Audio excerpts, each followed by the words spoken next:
확신자반 수료 과정이긴 하시지만 이게 말씀 전에 이런 말씀 드려서 죄송하지만 이런 찬양을 드리실 때는 일단 가사를 좀 깊이 묵상하시고 이 찬양을 과연 할 것인가 말 것인가 결정하시고 하셔야 됩니다. 저는 가끔 그 막 결단 찬양할 때 보면 제가 청소년 집회 가면 아이들한테 그렇게 진짜로 그렇게 얘기합니다. 왜냐하면 제가 옛날에 어렸을 때 그냥 막 시키는 대로 아멘하고 그랬다가 이 자리에 와 있게 된 사람이거든요.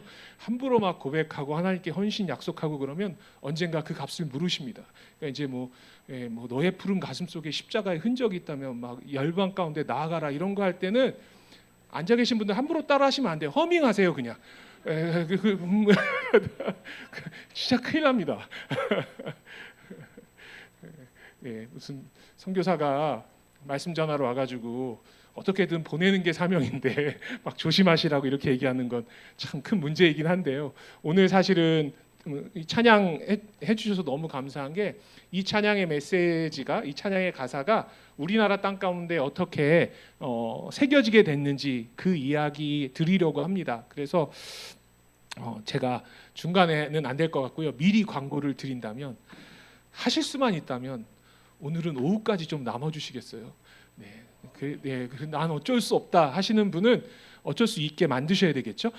그래서 그래서 제가 목사님께서 말씀 이렇게 이 일정이 급하게 잡힌 일정이 아니라 올 겨울에 2월인가 1월에 잡힌 일정입니다. 그래서 미리 약속하고 했던 일정이어서 오늘 아침에 오전 시간에 나누는 말씀 그리고 오후에 나누는 말씀이 이렇게 한 줄기인데 물론 오전만 이렇게 듣고 가셔도 메시지 또 의미들 예수님께서 하나님께서 우리에게 주시는 명령이 무엇인지 깨닫게 이렇게 말씀을 준비하긴 했지만 오후까지 가야 이게 확실히 그 내용이 좀 정리가 될 것 같아가지고요. 아니면 이렇게 제가 이렇게 녹음해 놓으시는 걸로 알고 있는데 이후에라도 좀 이렇게 들으시면 좋겠다 생각 듭니다. 그래서 그 이야기를 오늘 나누려고 하고요. 특별히 젊으신 분들 있지 않습니까? 꼭 남아주세요. 같이 우리 긴 이야기를 할 건데 지금이 저 시계로 35분인데 제가 한 35분에서 40분 정도 오전에 말씀 나누고 또 오후에 이어서 하려고 합니다. 그래서 그 시작은 마태복음 24장 14절 말씀으로 시작하려고 합니다. 지금부터는 절 안 보셔도 됩니다. 오전에만도 한 거의 100여 장이 지나갈 거니까요. 화면만 보시면 되고요. 함께 이 구절을 읽도록 하겠습니다. 시작. 이 천국 복음이 모든 민족에게 증언되기 위하여 온 세상에 전파되리니 그제야 끝이 오리라. 마태복음 24장 14절 말씀입니다. 오늘 우리가 함께 나눌 말씀의 제목은 하나님의 백성을 찾아서라는 말씀의 제목인데 오늘 우리가 함께 읽은 성경 구절에도 그 구절이 있습니다. 예수님의 십자가의 복음이 모든 민족에게 증언되어지면 그때 주님 다시 오시겠다라는 약속의 말씀인데요. 전 세계에는 수많은 사람들이 살아가고 있습니다. 장로님, 권사님, 집사님, 전 세계 인구가 지금 몇 억쯤 될까요? 막 대답해 주셔야 돼요. 70억, 90억, 90억은 어디 계신 거죠? 앞으로 아이를 힘나는 데까지 낳아 주셔야 돼요.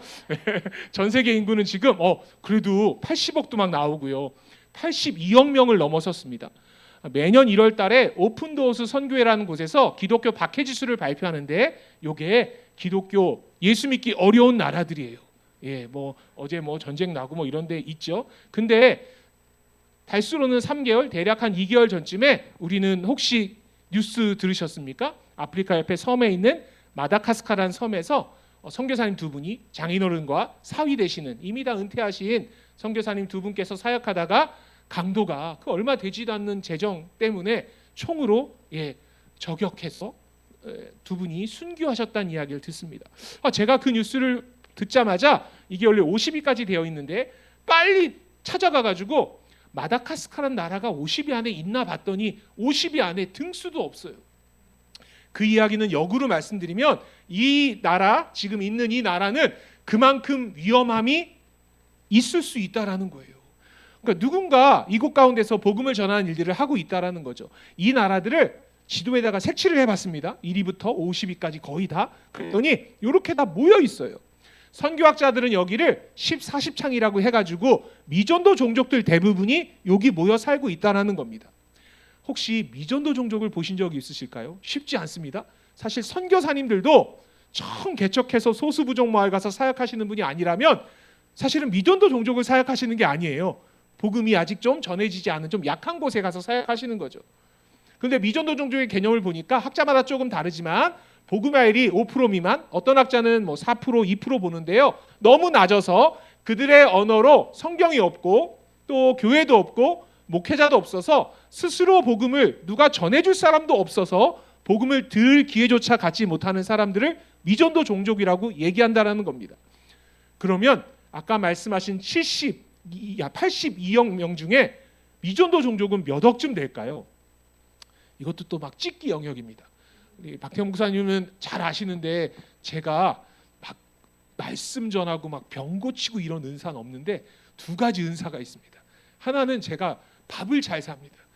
혹시 길거리에서 저를 보시면 아는 체 하시면 밥을 사드립니다. 그리고 또 뭐 잘하냐 하면요, 입을 열어 대답해 주시면 다 정답 만들어 드립니다. 놀랍지 않습니까? 전 세계 미전도 종족이 몇 억쯤 될까요? 선생님 말씀해 주세요. 네? 20. 정답입니다. 너무 훌륭하세요. 그러니까요. 학자마다 조금 다른데 진짜 적게 보는 학자는 13억 보고요. 18억에서 그죠? 한 23, 4억까지 보는 거예요. 정확히 맞히셨어요. 20억 명. 그들이 예수님 모르고 죽어간다라는 거예요. 제가 지금부터 미전도 종족을 보여드리려고요. 제가 미전도 종족을 만납니다. 어디 가서 만나냐면 저 인도 차이나에 있는 섬에 가서 만나는데 힌트는 그 섬이 어떤 섬이냐, 힌트는 사실은 또 장로님 중에 또 불편하실 수도 있어요. 오늘 저 선교사가 주일날 말씀 전하는데 어떻게 옷을 저렇게 입고 오지? 이거는 필리핀의 전통 복장인 바롱입니다. 필리핀 대통령이 우리나라 대통령 만나러 올 때 이거 입고 옵니다. 물론 제 거보단 비싸겠죠. 네, 이런 모양으로 필리핀의 모든 교회의 목회자들은 주일날 이렇게 이 옷을 바롱이라는 옷을 입고 예배드립니다. 그러니까 저는 오늘 예를 갖춰서 온 거고 저를 짧게 소개한 겁니다. 저는 필리핀에서 아주 짧게 선교사로 있었는데 제가 마닐라에서 배 타고요 36시간 민다나오라는 섬에 갑니다. 지도가 당시에 저렇게 검은 이유는 여행 금지구역이라는 거예요. 제가 갔었을 때 사실 가면 안 되는 건데 모르고 갔던 거예요. 저는 아무것도 모르고 선교사님이 끌고 갔으니까 간 건데 요즘 보니까 요즘은 지도가 빨갛더라고요. 빨간 것도 여행 가지 말라는 거예요. 뭐 가도 상관은 없는데 되도록이면 저기는 여행 가지 마세요라는 곳인데 저기 가가지고요 차를 타고 8시간 내지로 들어갑니다. 그리고 다시 오토바이를 타고요 산을 한 1시간 올라가요. 그리고 또 걸어서 1시간 들어가서 만났던 아이들이 있어요. 그 아이들이 요 아이들이에요. 여러분 이게 필리핀에 당시에 남아 있었던 미전도 종족입니다. 안 믿으시겠지만 저 뒤에 머리가 검은 저 청년 있지 않습니까? 그 접니다. 저는 예전에 이 사진 보면 다 전주 아는 줄 알았어요. 아무도 말씀 안 하시니까요. 중고등부 애들이 참 날카롭죠. 갑자기 수련회 때인데 어느 중학생이 손 들더니 질문이 있다는 거예요. 무슨 질문이야 그랬더니 저 뒤에 저 검은 사람은 누구냐는 거예요. 그래서 그때 제가 깨달았어요. 이 사진을 보고 사람들이 혹자들은 저인지 모르는구나. 그래서 지금 말씀드려요. 제가 저때 33살 결혼하지 않았던 청년의 때인데 제가요 선교사가 될 마음이 전혀 없이 필리핀에 놀러 갔던 사람입니다. 놀러 갔다가 얼떨결에 선교사가 돼서 돌아오는 티켓 버리고 그냥 거기 남아서 한 7년 정도 살다 왔어요. 사실 개인적으로는 이제 긴 시간이니까 제가 개인적으로는 지금은 그렇지 않았지만 한참 한국에 남아서 이렇게 강의 사역하고 동문 사역할 때 하나님을 원망한 적도 있었어요. 하나님 저를 선교사 세우실 거면 목사님처럼 뭐 DTS 훈련을 받게 하시든지 뭐 이렇게 해서 저를 선교사로 쓰시지 아무런 준비도 안 돼 있고 그냥 남아서 작은 선교기관에서 일하다 보니까 지나고 나니까 제가 선교훈련을 받은 적도 없어요.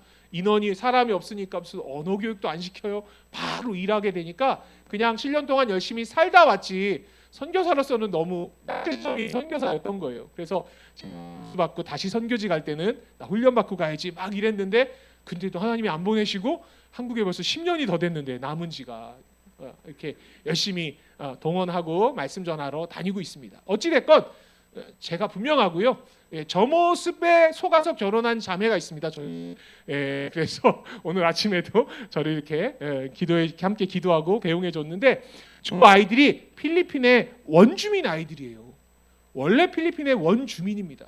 근데 저분들이 스페인이 미국이 막 오면서 쫓겨나가지고 소수 부족 마을에 사는 건데 필리핀의 마마누아라는 소수 부족인데 여러분 이 종족이 저 때만 하더라도 미전도 종족이었습니다. 제가 여기 갔는데 저희 그룹이 여기 갔는데 세상에 저 아이들이 처음 만난 외국인이 저희들이었어요.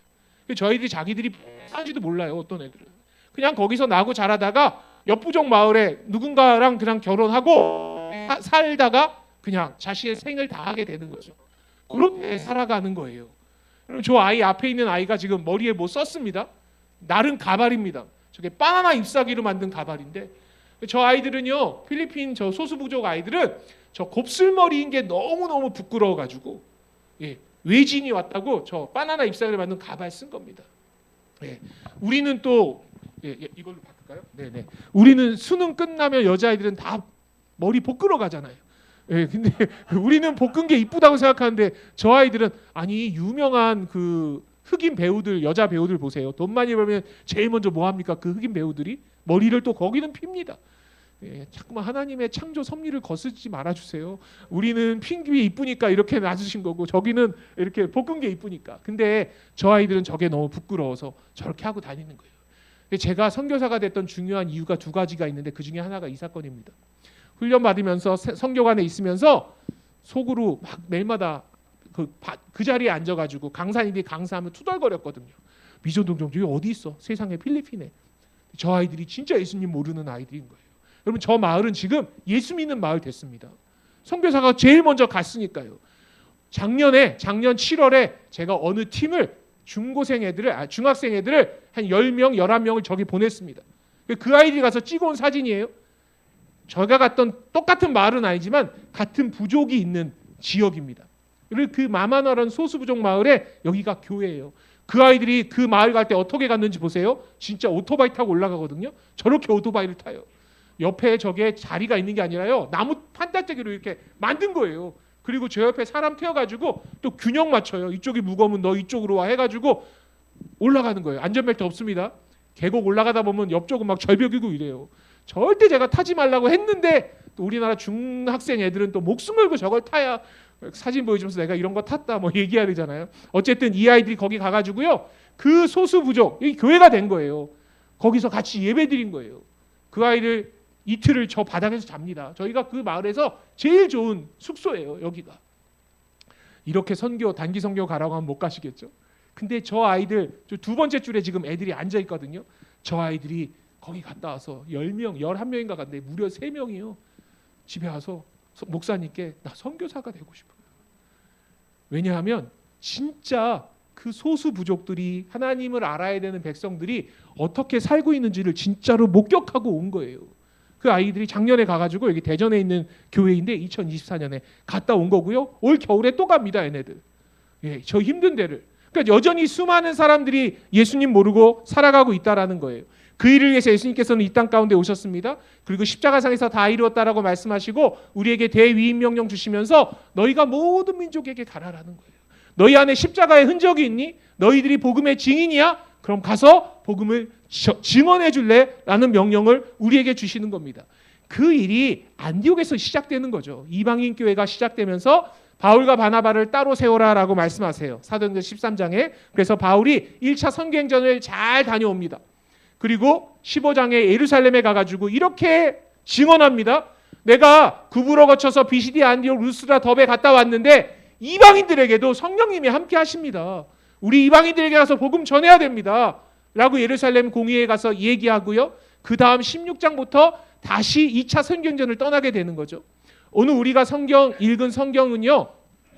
바울이 16장에 보면 여기 드로아에 있었을 때, 그죠? 드로아에 있었을 때 사실은 아시아를 돌아보려고 했는데 꿈에 마게도냐 사람이 나타나가지고 건너와 좀 도와주세요. 그러니까 마게도냐 사람이 이렇게 얘기했을 거예요. 들어와. 그래서 드로아에서 건너가는 거예요. 그래서 들어가서 빌립보에 교회 개척합니다. 데살로니가, 베레아, 아테네 다니면서 복음 전합니다. 그리고 고린도에 온 게 오늘 우리가 읽은 사도행전 18장 9절 10절인데 잘 아시는 것처럼 2차 선교행전 때 바울을 해하려고 따라다니는 특공대가 있었고요. 근데도 바울은 복음 전하는 것에 주저함이 없었습니다. 바울은 의도적으로 교회가 있는 곳에서는 복음을 전하지 않기로 작정했던 사람이에요. 근데 그러니까 빌립보, 데살로니가, 베레아, 아테네 이런데요. 교회가 없는 곳에 가서 복음을 전했던 사람입니다. 근데 바울 선교사님이 고린도에 갔었을 때 이상한 일이 발생합니다. 왜냐하면 우리가 읽은 성경 구절을 다시 한번 읽어볼 건데요. 이렇게 제가 읽겠습니다. 밤에 주께서 한산 가운데 말씀하시되 바울에게 말씀하시는 거예요. 두려워하지 말고 침묵하지 말고 말하라고요. 그러면 바울이 지금 뭐 했다는 거죠? 두려워했다라는 거예요. 침묵했다라는 거예요. 당시 고린도는 그래도 큰 도시였고요. 거기 있었던 유대인들, 유대이즘이 너무 선미 사상이 너무 강해가지고 바울을 아주 심하게 해하려고 했어요. 그러니까 바울이 이 바로 앞절에 보면은 5장 5절, 6절, 7절을 보면 바울이 자기 몸에서 먼지를 털어내는 장면이 나오는데 그건 나는 이들과 상관하지 않겠습니다라는 뜻이거든요. 바울이 어디가로 가려고 했던 거예요. 그러니까 하나님이 말씀하시는 거예요. 너 침묵하지 말고 말해야 돼. 내가 너와 함께 할 거야. 어떤 사람도 너를 대적하여 해롭게 하지 못하게 할 거다. 바울아. 그러니까 너 이 성에 좀 남아줄래? 라고 말씀하시는 겁니다. 화면이 뭔가로 바뀌었습니다. 체크 잘 해주십시오. 네. 네. 그래서 바울이 제가 다시 넘길게요. 바울이 얘기하는 거예요. 아래 안 보이지만 하나님이 이렇게 말씀하셨어요. 너 이 성에 좀 남을래? 그 이유가 제일 아래 안 보이는데 이유가요. 오늘 말씀의 제목이에요. 이 성에 누구의 백성이 많다라고요? 내 백성이 많다라고요. 바울은 가는 곳곳마다 의도적으로 예수 믿는 사람이 없는 곳에 갔었습니다. 그럼 고린도 성 안에 하나님을 아는 백성들은 적었을 건데 성령 하나님께서 바울에게 말씀하시는 것은 이 성 중에 내 백성이 많다고요, 적다고요? 선생님? 많다라는 거예요. 그럼 우리는 알게 되는 겁니다. 예수 믿는 사람만 하나님의 백성이 아니라는 거죠.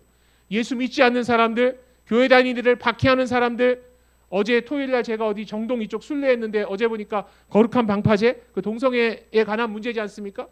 그럼 동성애자들은 힘든 질문이지만 누가 빚으셨어요?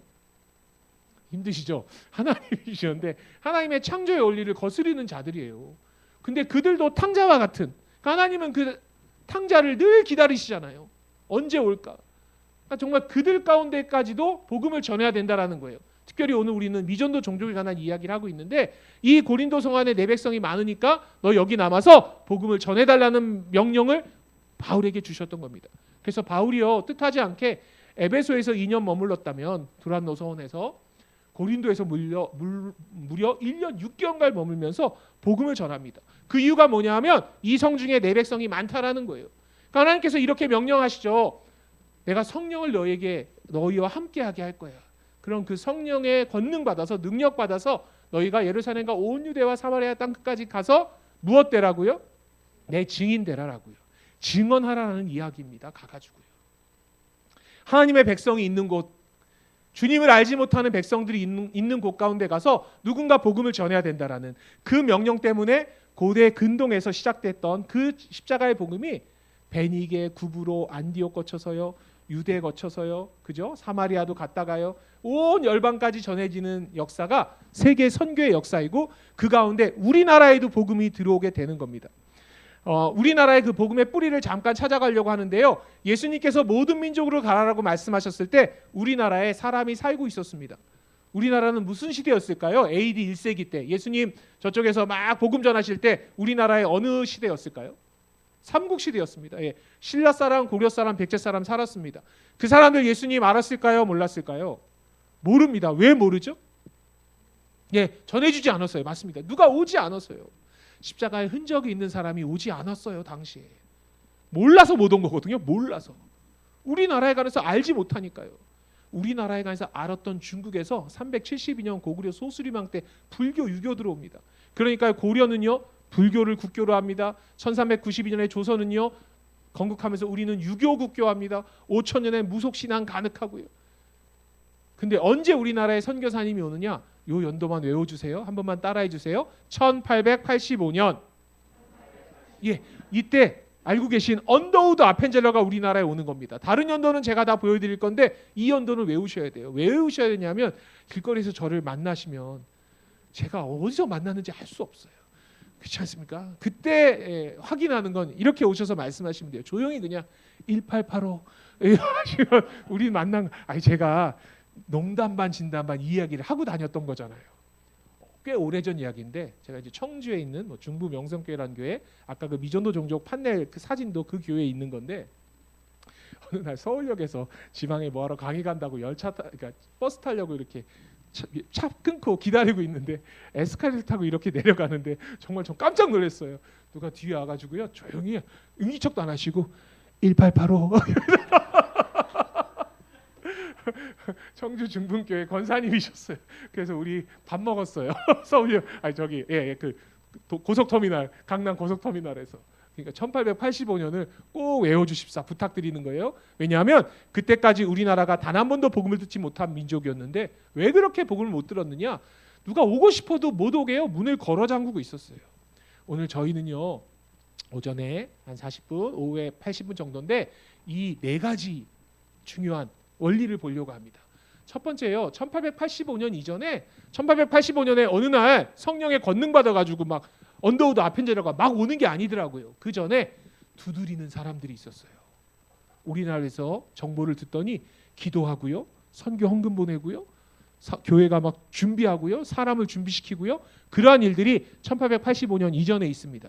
그러다가 문이 열리니까요 발걸음을 내딛는 분들이 있었어요. 초창기 때. 근데 해안가에만 머물러 있고 뭐 큰 도시에만 머물러 있으면 안 되잖아요. 필리핀에 아까 제가 보여드렸던 그런 소수 부족 마을에도 가야 되는 거예요. 우리나라 땅 가운데도요 끊임없이 전진하는 사람들이 있었어요.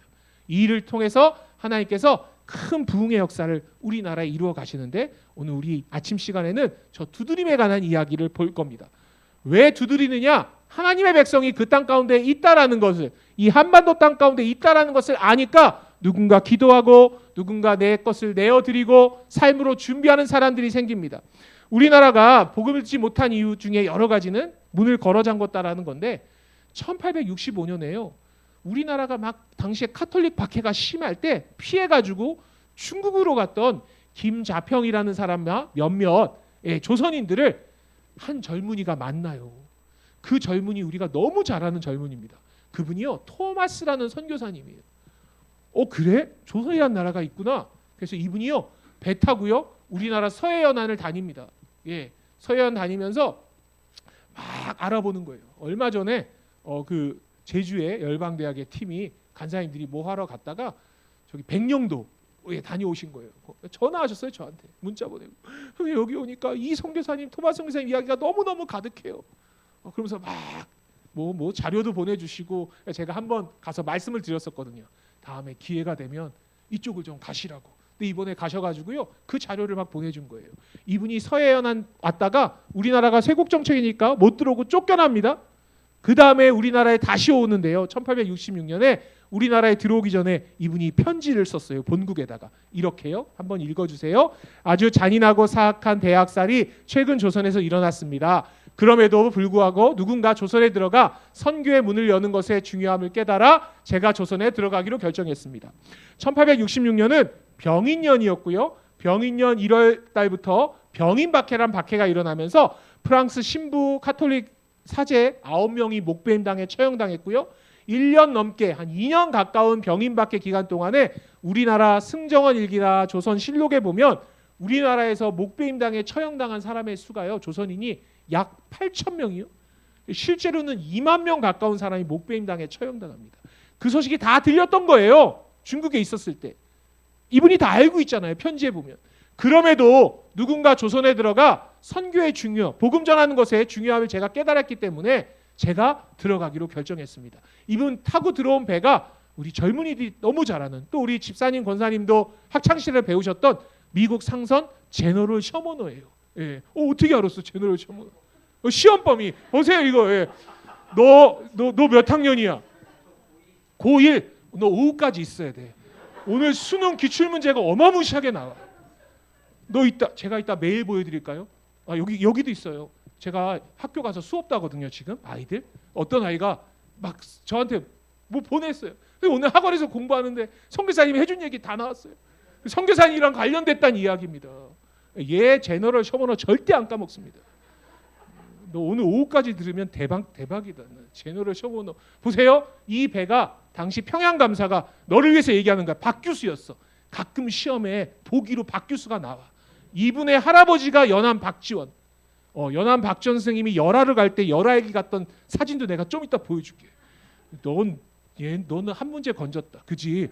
제너럴 셔머너가 2년이나 3년 주기를 한 번씩 나와 수능에. 뭘 그렇게 놀래? 아주 고1이어서 거기까지는 관심이 없구나. 네, 다시요. 네, 그래서요.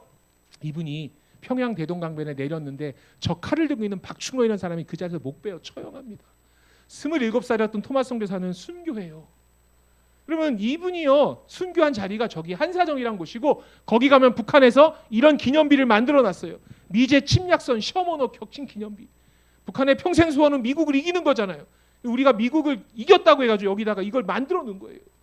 순 거짓말이에요. 근데 내용은 열렬하신 애국지사 김웅우가 김정일의 할아버지인데 이때 당시에 나이도 맞지 않아요. 아주 어린 그러니까 말도 안 되는 얘기를 이제 우상화하려고 이걸 만들어 놓은 겁니다.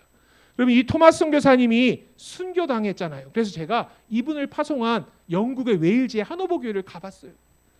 네, 일부러 저는 막 이런 데 갑니다. 이거 제가 가서 찍은 사진입니다. 우리 집사님 권사님들은 이건 제가 찍었다는 믿어주시잖아요. 요즘 중고등부 캠프 가면요 무섭습니다. 이거 제가 찍었다 그러면 애들이 다 스마트폰 꺼내가지고요 영국 웨일즈 하노버 검색합니다. 예, 저 사진 나오기만 해봐라 이거잖아요. 예, 그럼 네가 어떻게 간지 어떻게 아느냐. 그래서 제가 그 아이들 때문에 어쩔 수 없이 사진 한 장 남겨놓습니다.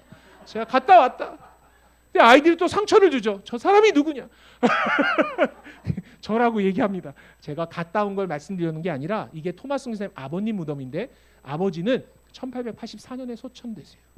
아들을 근 19년 먼저 떠나보낸 거예요. 이 아버지가 너무 마음이 아팠던 이유는 아까 토마스 선교사가 조선이 위험해요. 근데 누군가 조선에 가서 선교해야 됩니다. 그 편지 보냈을 때 그 편지를 받았던 이 교회 담임 목사님이 아버지였어요.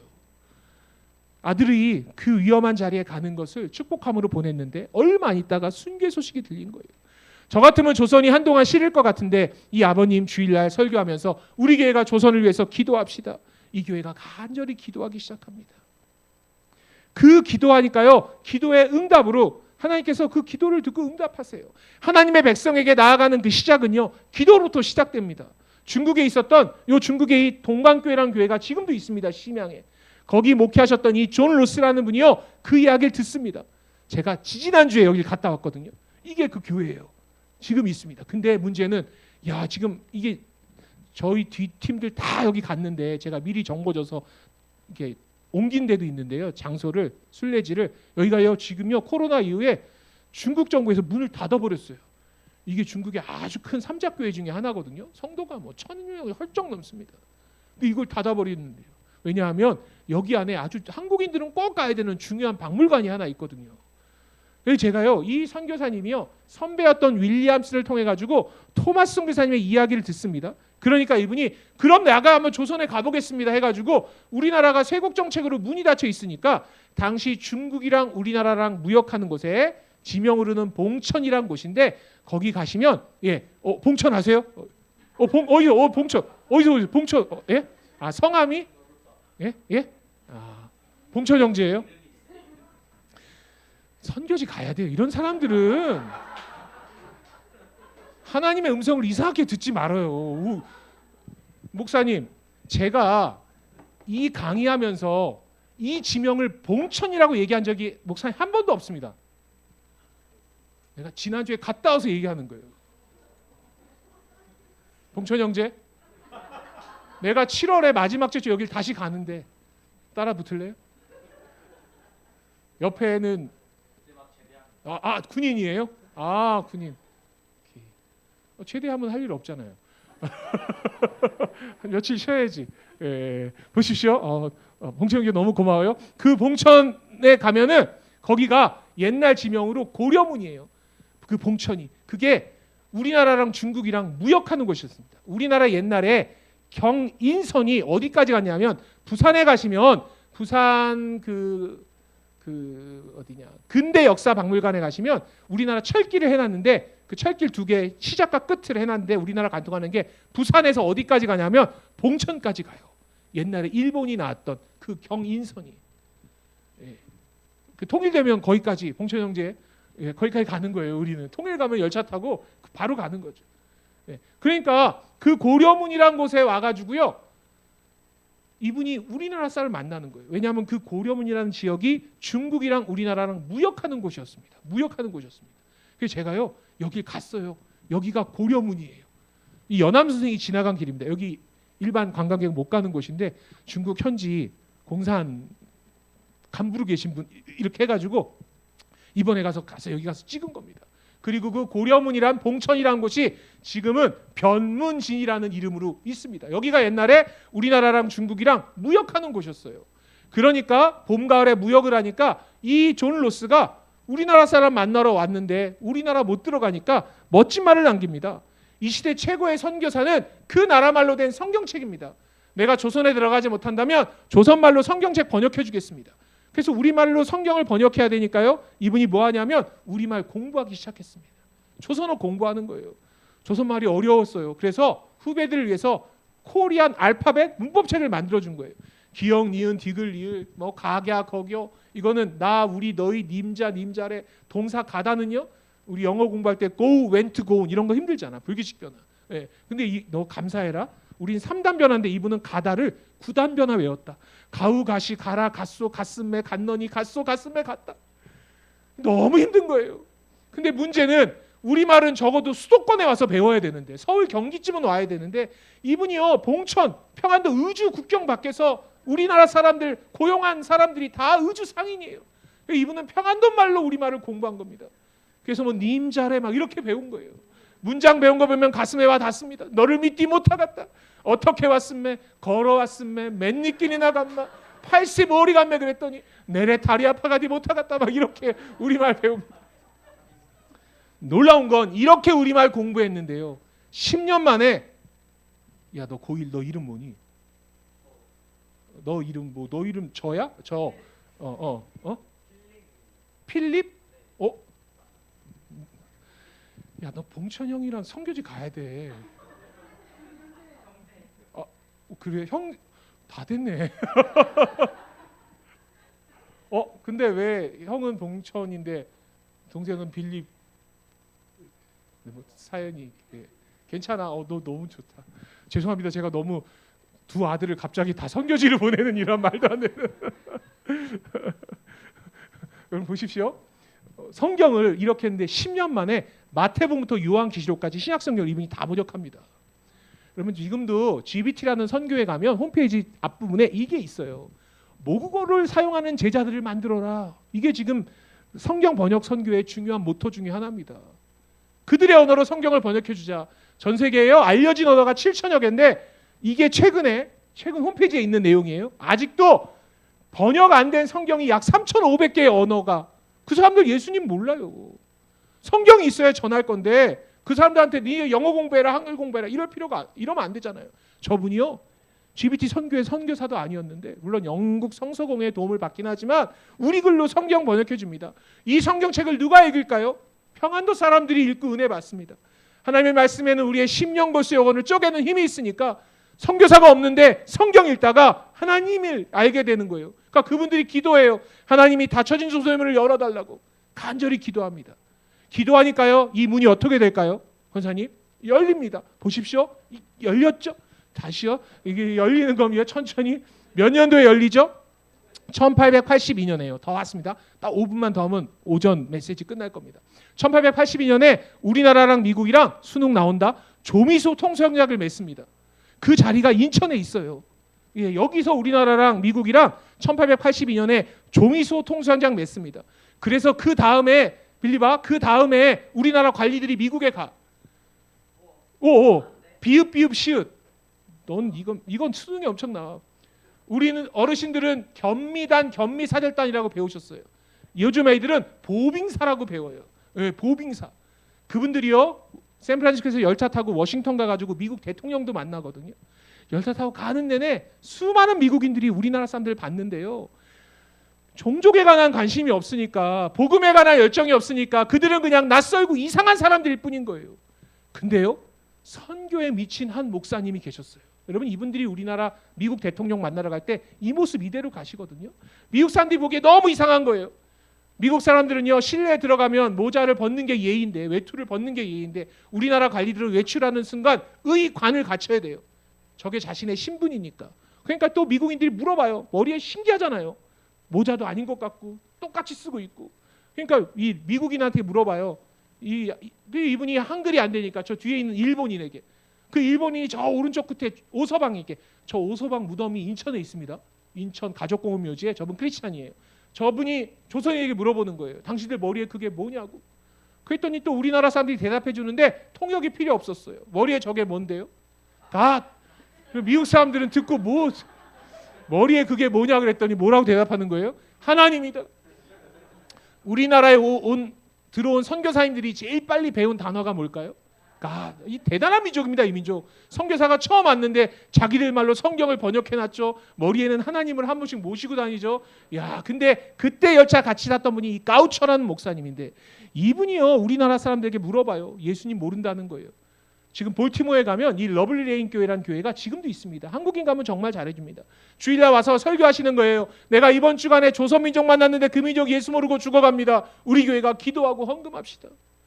그 선교 헌금을요 선교부에 드렸는데, 집사님 권사님 한번 들어보세요. 선교부 목사님들이 조선을 몰라요. 선교할 수가 없어요. 그래서 이분이요 찾습니다. 자기가 아는 선교사님이 조선 근처에 있는 거예요. 저희는 일단 갑니다. 제가 여기 가봤더니 일본인데 이 가우처 목사님의 부조가 저렇게 새겨져 있는 거예요.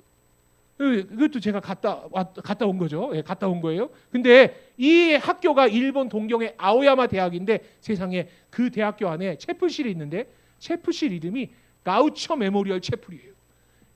이분이요 일본 선교하셨던 거예요. 오기도 하셨어요. 우리나라도 지나가십니다. 한번 이후에. 근데 우리나라에도 찾아보니까요 이분이 우리나라 방문하셨거든요. 여러분 여기 보니까 가우처 목사님 동상이 있는 거예요. 이게 어딘가 봤더니 가우처 기념 예배당이 있는데, 이게 인사동에 중앙교회라는 감리교회가 이 목사님 기념하고 있는 교회더라고요. 이분이 선교 지향적 목회하셨던 거예요. 그러니까 아까 그 일본에 가우처 목사님 동상이 있었던 거기가 아오야마 대학인데, 그 대학교 당시 총장님이 이 맥클레이라는 선교사님이었어요. 그러니까 이분에게 부탁하는 거예요. 선교사님, 조선 정보 좀 알아다 주세요. 이분이 1884년 6월 달에 우리나라에 들어옵니다. 어떻게 들어오나 봤더니요, 이분이요 1882년에 일본에서 한 청년을 만나요. 요코하마에서. 왜냐하면 이 젊은이가 수신사로 일본에 갔다가 서양 문물 배우려고, 제도 배우려고 갔다가 선교사 만났던 거예요. 그리고 1884년 7월에 한양에서 만나요. 이분이 6월 달에 우리나라에 들어올 때 이분의 도움을 받습니다. 그리고 이후에요, 그 다음에 1883월에 요코하마에서 이 청년을 또 만나요. 수능에 나와. 이 청년이요 갑신정변의 중심이었던, 누굴까요? 누구겠어? 너 이분 알아? 김옥균. 정답이요. 너 역사 잘하는구나. 김옥균 씨가 이 맥클레이 선교사님과 관계가 있어가지고요, 그 도움으로 우리나라에 들어와서 고종임금을 만나는 겁니다. 이 맥클레이가요 고종임금에게 상소 올려가지고 윤허 받아내고요, 너무 기뻐가지고 일기에 썼는데, 보십시오. 나는 김옥균에게 이 일을 위해 최선을 다해준 것에 감사를 표했다. 그리고 제일 아래 보면 이렇게 썼습니다. 국왕의 마음도 주님의 손에 잡혀 있으니 마치 강물과 같도다. 이제 주님께서 원하시는 방법으로 그 물줄기를 인도하실 거예요. 찾아오는 거예요. 하나님의 백성이 있으니까 어떻게든 찾아오기 위해서 노력하는 겁니다. 거기까지 하고 나머지는 누가 하실 건데요? 하나님이 하시는 거예요. 하나님이 언제 끌어다 앉히라고 그러셨어요? 가서 복음을 전하라고요. 그럼 그 다음은 성령님이 하시겠다라는 거거든요. 여러분, 그러니까요 이때 당시에 고종임금이요 윤허를 2가지 진짜로 내려요. 우리나라에 의사랑 언어교사는 좀 보내달라고요. 여러분, 이 사건도 역사적인 사실입니다. 자홍 윤치호 선생이 당시 통역하고 있었는데, 그가 7월 4일 일기에다 이렇게 기록해놨습니다. 내가 궁에 들어갔다. 임금께서 미국 상선의 내 항해와 미국인의 병원과 학교 설립을 허락하셨다. 기록에 윤치호 선생의 일기가 지금 출간되어 있거든요. 거기 보니까 7월 4일자 일기에 이게 기록되어 있는 거예요. 그러니까요 이 정보를요 맥클레이 선교사님이 전하는 거예요. 이제 조선에 의사랑 언어교사가 들어갈 수 있습니다. 하나님의 백성을 찾아가는 그 길 가운데 누군가가 필요한데, 지금 하나님께서는 그러한 분들을 사용하십니다. 정보를 주니까요 그 정보를 들었던 교회가, 성도들이 일단 기도하기 시작합니다. 그리고 선교 헌금을 막 드려요. 그리고 어떤 이들은 내가 조선에 가겠다고 결정합니다. 한 번만 따라해 주세요. 선교의 시작은 정보에 대한 반응이다. 예, 당시 들렸던 그 정보에 반응하는 사람들을 우리는 세계를 품은 그리스도인이라고 얘기하는데, 요거까지만 읽으면 끝납니다. 당시 들렸던 정보가 이 정보인데 요 정보를 한번 같이 읽겠습니다. 시작. 지금 조선은 1300만 민족이 복음에 관하여 듣지도 못한 채 가난과 질병과 학대 속에 쓰러져 가고 있습니다. 그 나라가 드디어 작년에 문호를 열었습니다. 주님은 여러분 중에 누군가 조선 민족을 위해서 선교사로 갈 것을 부르고 계십니다. 이 얘기를 듣고 수많은 젊은이들이요, 청년들이요, 또 선교사들이요 우리나라에 찾아오는 겁니다. 이유는 딱 하나였어요. 하나님의 백성들이 어디에 있었다고요? 조선이라는 나라에 있었기 때문에 아무것도 모르고 우리나라에 오는 겁니다. 이분들이 오는 이야기, 이분들이 언제 오시는 줄 아세요? 이따가 점심 식사하고 오후 1시 반쯤 오시는 거예요. 그러니까 혹시 시간이 허락되시면 남으시면 그 다음 이분들이 발걸음을 내디딘 이야기를 이어서 오후에 나누도록 하겠습니다. 제가 기도하겠습니다. 하나님 감사합니다. 하나님의 백성들이 있는 곳 가운데 우리를 보내시기 위해서 독생자 아들 예수 그리스도를 보내셨고, 그의 십자가의 그 사랑으로 인해서 수많은 복음의 증인들이 지금도 그 삶을 살아냅니다. 하나님, 우리에게 또한 그 명령 주셨는데 하나님, 우리가 넉넉히 그 삶을 살아내는 우리들 한 사람 한 사람, 또 우리 본성교회 성도님들 한 분 한 분 되도록 주님 함께하여 주시옵소서. 감사합니다. 우리를 위하여 이 땅 가운데 가장 먼저 오신 예수님의 이름으로 간절히 기도드립니다. 아멘.